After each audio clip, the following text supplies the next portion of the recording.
سلامونه درنو اوریدونکو، په دې هیله چې جوړ او روغ به یاست. نن د رښتینې مینې روغ لیوني ناول اتمه برخه ده. په دې هیله چې تر پایه راسره پاتې سي او د خوښۍ وړ مو وګرځي.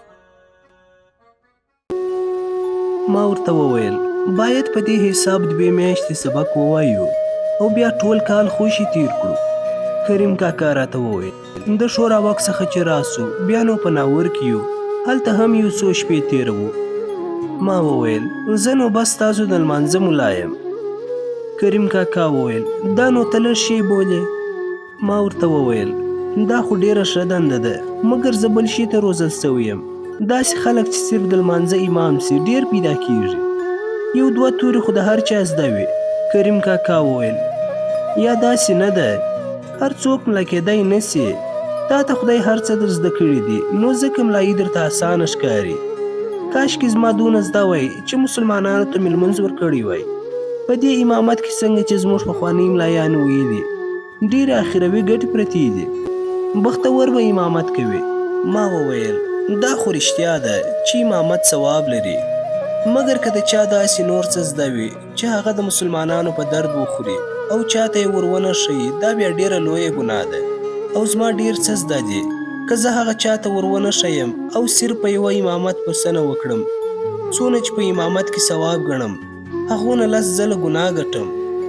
ځکه یو خو زه حکومت فقط او فقط د دې دپاره روزلی یم او یو څه یې را زده کړي دي چې هغه نورو ته ور وښیم. بل دا چې د دې وطن خلک پر ما حق لري چې زه د یوه تعلیم یافته سړي په توګه دې خلکو ته خدمت وکړم. رښتیا رښتیا دي او درواغ درواغ دي. که زه پوه سم زه خپله دنده دلته نسم سرته رسولی، که تاسو ماته پر 1 ساعت 1 لک روپۍ هم راکړي زه له تاسو سره نه پاتېږم. ځکه زه چې هره دقیقه بېکاره تېروم له دې خاورې سره خیانت کوم او خپل فرض نه ادا کوم. زه 12 کاله حکومت د همدې ملت په روپو روزلی یم. ما ته یې معلمان نیولي وه، په اوړي کې یې سوړ او په ژمي کې یې تود ساتلی یم. ته ووایه که اوس خپله دنده سرته ونه رسوم او صرف ستاسو په امامت بسنه وکړم، آیا له دې قوم سره خیانت دی که نه دی؟ تاسو لکه اوله شپه چې مو پرېکړه راسره وکړه چې باید د دې کلي کوچنیان ما ته وسپارئ چې زه و دوی ته درس ووایم. اوس لا هم وخت سته، که پوهېږئ چې دا کار نه کیږي نو ما له نوره کاره مه باسئ.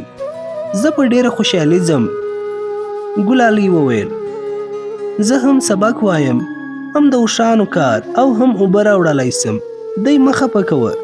کریم کاکا وویل معلم صاحب ما ستا سره ژمنه کړې ده او خپله ژمنه پر ځای کوم. ګلالۍ خو به همدا اوس سبق پیل کړي، مګر د کلي نور خلک به کله اوس خپل ماشومان پر سبق کښېنوي، ځکه تا خو هغوی ولیدل چې څوک خره، څوک اوښان او څوک پسونه لري. خو سره له دې به زه د ماسپښین تر لمانځه وروسته له دوی سره خبرې وکړم. ما وویل کاکا زما دنده یوازې د ګلالۍ په سبق نه پر ځای کیږي. زما خیال و چې زه به ستاسې په کلي کښې ښوونځی جوړ کړم او اساسي درس به ورکوم. دا خبره صحیح ده، ته نن له دوی سره خبرې وکړه. زموږ دې خبرو ګلالۍ او د هغې مور ډېر خوابدي کړه. د هغو په خبرو کې خفګان ښکاره و. موږ ټول څو دقیقې چپ ناست وو او ټول په خپلو چرتو کې ډوب وو. ډېر وخت چپ ناست وو. اخر دا چوپتیا ګلالۍ ماته کړه او خپل پلار ته یې وویل چې اکرم خان راولم. کریم کاکا وویل د څه دپاره؟ ګلالۍ وویل ولې خبرې نه ورسره کوې؟ کریم کاکا وویل یوازې په اکرم خان څه کیږي، باید ټولو ته ووایې. تا وانه اورېدل چې معلم صاحب د کلي ټول هلکان غواړي؟ ګلالۍ وویل اول به اکرم خان یوازې خبر کړو، بیا به د نورو سره هم خبرې وکړو.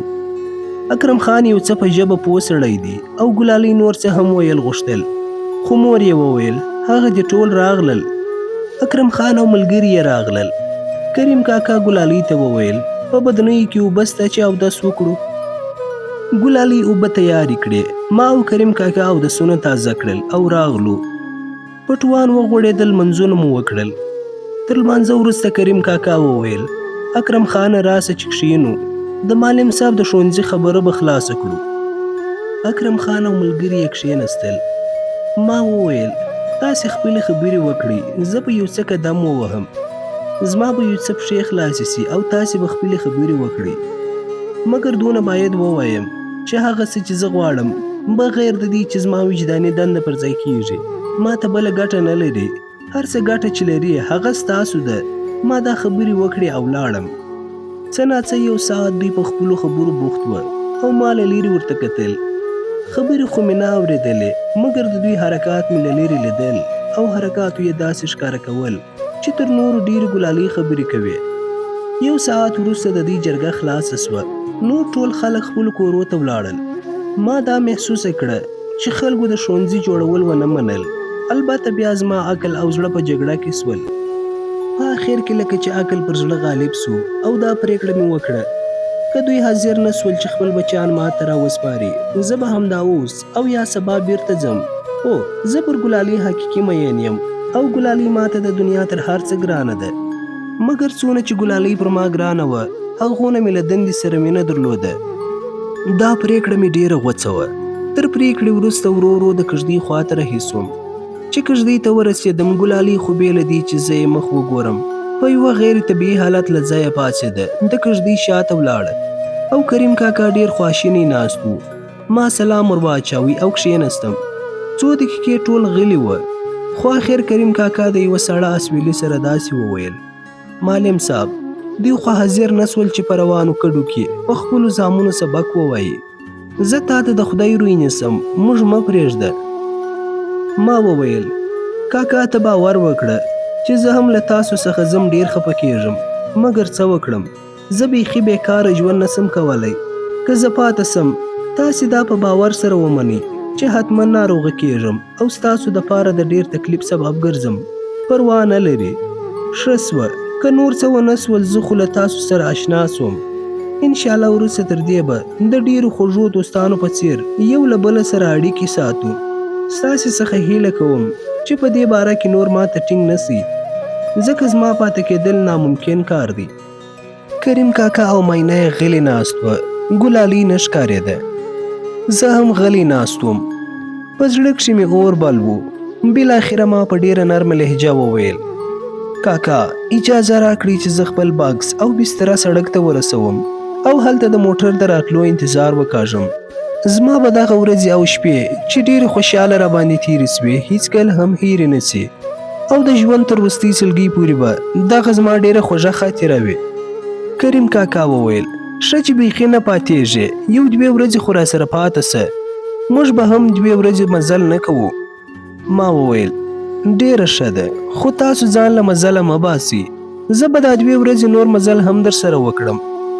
کریم کاکا وویل یا د مزله تکلیف تا ته نه درکوو موږ به 2 ورځې دلته پاته سو زموږ دمه به هم جوړه سي او تا ته به هم د مزله تکلیف نه وي. ما وویل ښه دی څنګه چې ستاسو خوښه وي. زما د خبرو د خلاصېدو سره سمه ګلالۍ را پیدا سوه. داسې معلومه سوه چې هغه د کږدۍ اړخ ته ناسته وه او ژړل یې. سترګې یې سرې وې. پلار چې یې سترګو ته وکتل ورته ویل لورې لکه چې ډېر دې ژړلي دي. ګلالۍ وویل یا بابا ژړلي مې نه دي. کریم کاکا وویل نو دا سترګې دې ولې سرې دي؟ ګلالۍ وویل په سترګو کې مې دوړې ولوېدې. کریم کاکا ورته وویل یا بچو زه در پوهېږم زه ستا په دا نازک زړه خبر یم ستا اوښکې خو بیخي در باڼو لاندې دي. ژاړه مه دا زموږ خپل بخت دی البته د خدای دا نعمت پر موږ پیرزو نه و. ګلالۍ وویل یا بابا ژاړم نه خدای به مو بخت هم داسې کړی وي خو کاشکې مو دی نه وی لیدلی.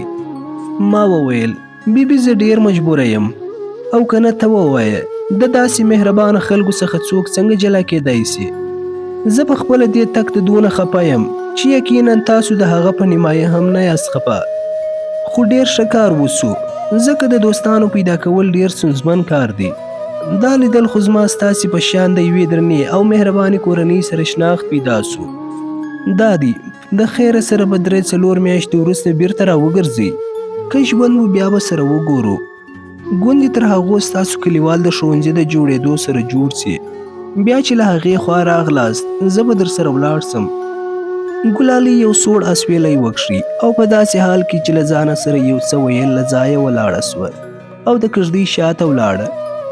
دې صحنې ما ته هم ژړا راوستل او دا مې لازمه وبلل چې د کږدۍ څخه یو څه لرې ولاړ سم، ځکه نه مې غوښته چې کریم کاکا زما اوښکې وویني. نو مې کریم کاکا ته وویل زه به بیا یو څه پلی وګرځم. کریم کاکا وویل ښه دی، خو یو څه وختي راسه چې دا 2 ورځې خو دې په ماړه نس وګورو. ما وویل انشاءالله ژر راځم. زه له ځایه پاڅېدم او د کږدۍ څخه لرې سوم او ډېرې لرې ولاړم. په ژړا مې زړه ښه یخ کړي. زه د یو پاڼ پر ژۍ کښېنستم چې د سترګو اوښکې مې وچې کړې او سترګې مې خلاصې کړې. که کتل مې چې ګلالۍ د خپلې اسپې سره د 2 پاڼو په منځ کې را روانه ده. هغې زه لیدلی وم، خو قصدن یې ماته نه کتل او داسې روانه وه لکه چې زه چې هیڅ نه یم لیدلی. ګلالۍ چې ماته را نږدې سوه ما له پاسه ورغږ کړه ګلالۍ چیرې روانه یې؟ ګلالۍ تر غونډۍ پټه سوه او دا کلمې یې تر خولې ووتې ځمه دا اس به بیایمه او اوبوم یې. ګلالۍ د نورو خبرو کولو نه وه او تر سترګو یې روڼې اوښکې روانې وې. زه له ځایه پاڅېدم او غوښتل مې چې ورکښته سم، خو هغې د لاس په اشاره پوه کړم چې ورکښته نه سم. زه بیرته کښېنستم او د کښېنستو سره سم مې ورته وویل ګلالۍ راسه چې خبرې وکړو، دا خو د ژړا خبره نه ده.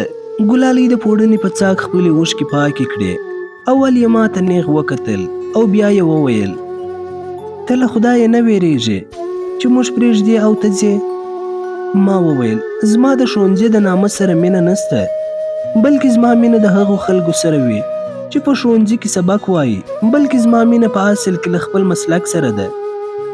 پر ما خپله معلمي ګرانه ده، تا ته به دا مینه عجبه ښکاري، زما په نیز بلکې د ټولو هغو خلکو په نیز چې یو څه پوهیږي د ولس او وطن سره مینه لري. دا مینه یوه سپېڅلې مینه ده. البته زما او ستا د مینې او د دې مینې په څرنګوالي کې توپیر نسته، مګر زما په خیال په کشش کې دواړه یو ډول دي او د دندې سره مینه تر هغې بلې مینې یو څه ښه والی لري. ګلالۍ وویل ښه دی، تا دې خدای تعالی په خپله مینه کې بریالی ولري او ما ته دې هم صبر راکړي. ما وویل زه په دې هم باور لرم چې ستا څخه جلا ژوند هم ماته اسانه کار نه دی، مګر څرنګه چې چاره نسته مجبوره یم چې د بېلتون د ناخوالو تېرولو ته ځان تیار کړم. ګلالۍ وویل هغه د کیمیا د لوړې خوا راغله، د هغې سره کږدۍ ته ځم، ته هم ژر راپسې راسه. زما وروستۍ هیله صرف دا ده چې ما مه هېروه او د زړه په یوه کونج کې زما یاد ته هم ځای ورکړه او زما ستا سره ژمنه ده چې په ژوند کې به تا هیڅکله هېر نه کړم او د دنیا ټول نارینه بغیر له تا نه زما ورونه دي. درنو اورېدونکو د ناول دا برخه پر همدې ځای پای ته رسیږي، په دې هیله چې د خوښۍ وړ مو ګرځېدلې وي. تر بلې برخې د الله په امان.